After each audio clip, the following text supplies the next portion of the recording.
The open door. The gate closed behind him at dawn. No ceremony. No one waiting. Just a man standing on a road with a small cloth bag containing everything he owned: a change of clothes, a wooden comb, and a letter of release that meant he was free to go somewhere, anywhere, as long as it was away from here. His name was Jonas. He had been inside for 7 years. He had been 26 when they took him. Not innocent. This is important.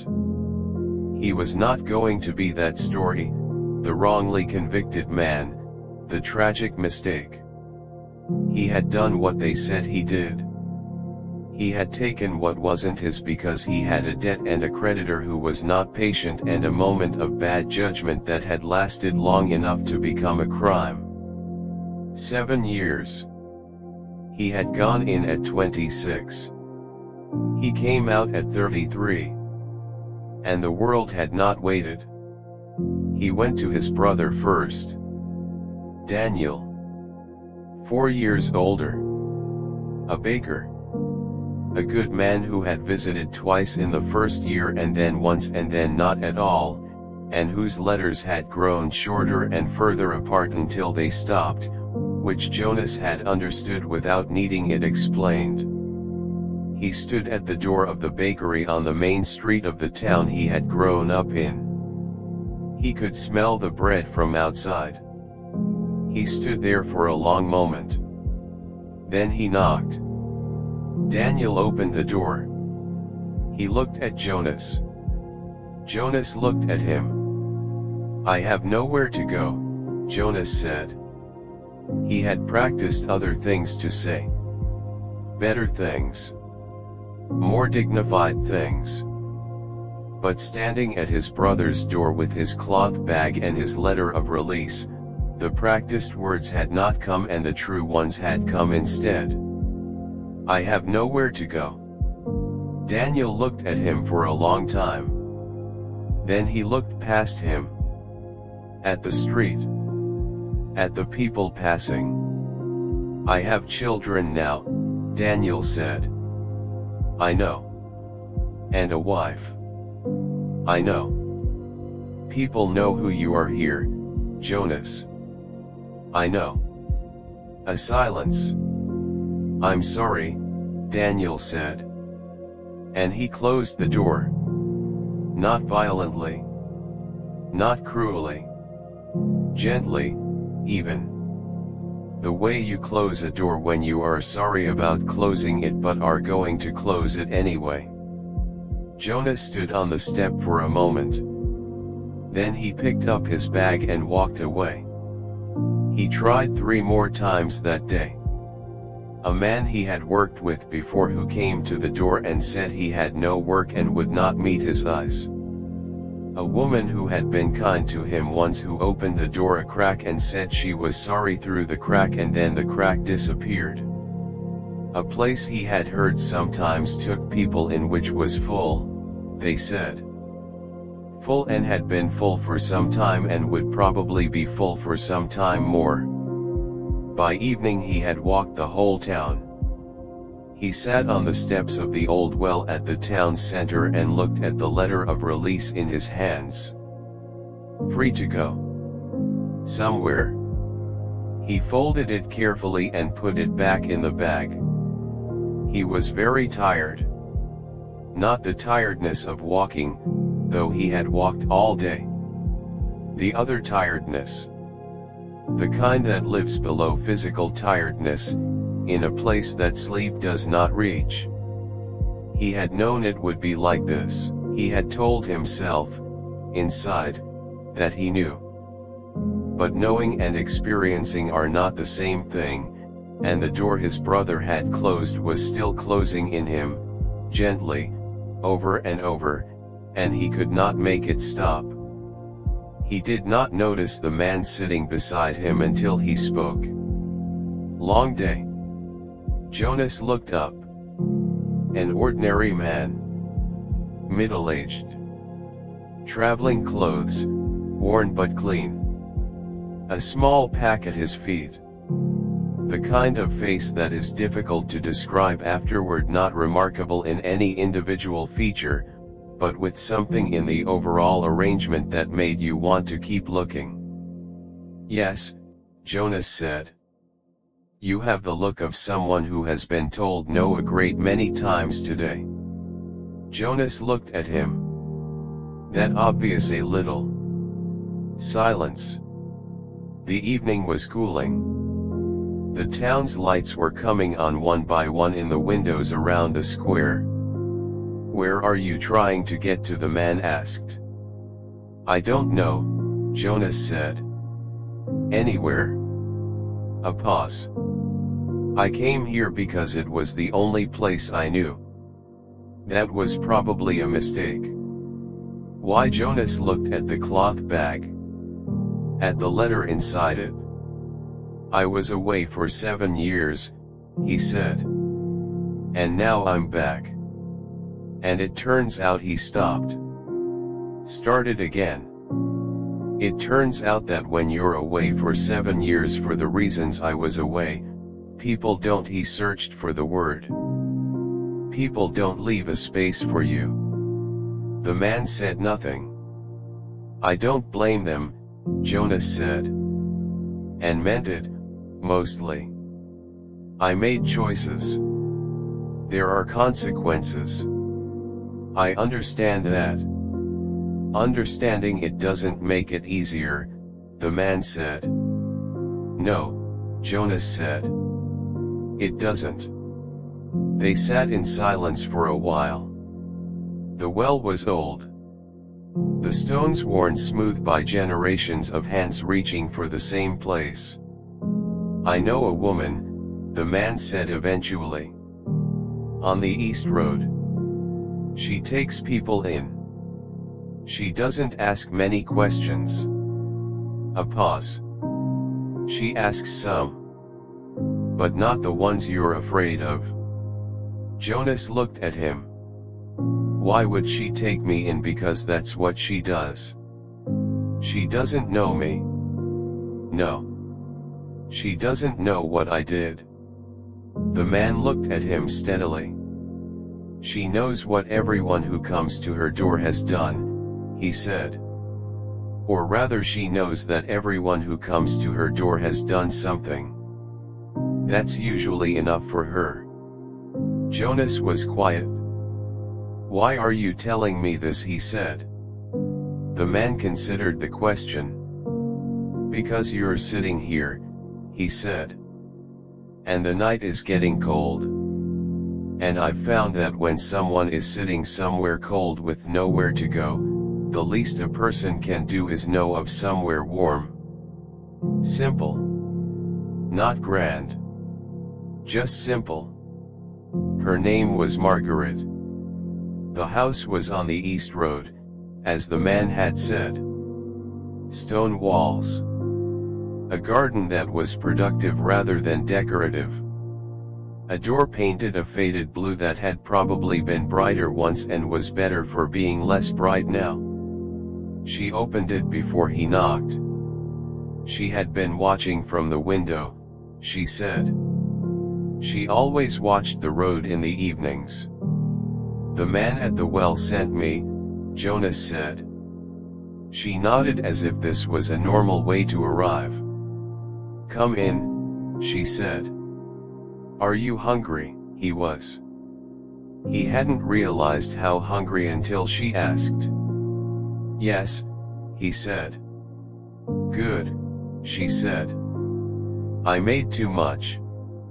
She did ask questions. Some of them. Not "what did you do" and not "how long" and not "are you dangerous," the questions that close doors. She asked his name. She asked if he had family nearby. She asked if he had a trade. He answered everything honestly. She listened the same way to all of it, not alarmed, not reassured, just present. Taking it in. Deciding something he couldn't see her deciding. After the meal she showed him the small room at the back. a bed, a window, a hook on the wall for his bag. "There are 2 rules," she said. He waited. "You help with whatever needs doing. And you're honest with me." He looked at the room. It was very small. It was the best thing he had seen in 7 years. "I can do that," he said. He stayed a week. Then another. He helped with the garden, which needed more than she could manage alone. He fixed the fence on the north side, which had been needing fixing since winter. He carried water and chopped wood and did the things that needed doing without being asked twice, because he understood without her having to say it that this was what it meant to be here. Other people came and went. Margaret's house was apparently a place that people found when they needed finding a young woman leaving a bad situation, an old man whose family had moved away, a boy of 16 with no explanation and no belongings who stayed 3 days and then left without saying where. Margaret fed them all. Asked them her 2 questions worth of questions. Let them go when they needed to go. Never made them feel the size of what she was giving them. One evening Jonas found her in the garden. She was sitting on the low wall, looking at nothing in particular, the field beyond the fence, the last light leaving the sky. He sat beside her. "Can I ask you something?" he said. "Yes." "Why do you do this?" She was quiet for a moment. "Someone did it for me," she said. "The same thing, something like it?" A pause. "I was younger. I had made a mess of things, not the same mess as yours, but a mess. And I had nowhere to go. And someone opened a door." She looked at the faded blue door of her house. "I spent a long time trying to understand why they did it. What they wanted from it." Another pause. "I finally decided they just could. And so they did. Because when you can do something and you don't, that's a choice too." Jonas looked at the door. "The man at the well," he said. "Do you know who he was?" Margaret smiled slightly. Something in the smile suggested she had been asked this before. "No," she said. "He passes through sometimes. Sends people here." She paused. "I've never gotten a name." "Doesn't that bother you?" "Not anymore." She stood, dusting her hands on her apron. "Some people move through the world doing small things and don't need you to know their name to do them." She went back inside. Jonas sat on the wall a little longer. The field beyond the fence was going dark. The last birds were doing what last birds do at the end of the day, that final, brief, unhurried song before the quiet comes. He thought about his brother's door, closing gently. He thought about the man at the well. The least a person can do is know of somewhere warm. He thought about the faded blue door behind him. Open. Still open. He left in the spring. Margaret packed him bread and gave him the name of a man 3 towns over who needed a carpenter's assistant, which Jonas was qualified for and which she had known from the beginning when he told her his trade, and which she had apparently been arranging quietly for 2 months without saying anything about it. He stood at the gate with his bag. Heavier now than when he arrived. Not with things, with something else. "Thank you," he said. She looked at him the way she looked at everyone who said this. Like the thanks was real but not the point. "The fence on the south side needs doing before summer," she said. "If you pass back through." He understood what this meant. Not an obligation. An open door. Come back if you need to. You are not a problem that has been solved and sent away. You are a person, and this is a place, and the door is painted blue, and it will look the same when you return. I'll come back, he said. She nodded once, then went back to her garden. He did come back. Twice, in the first year.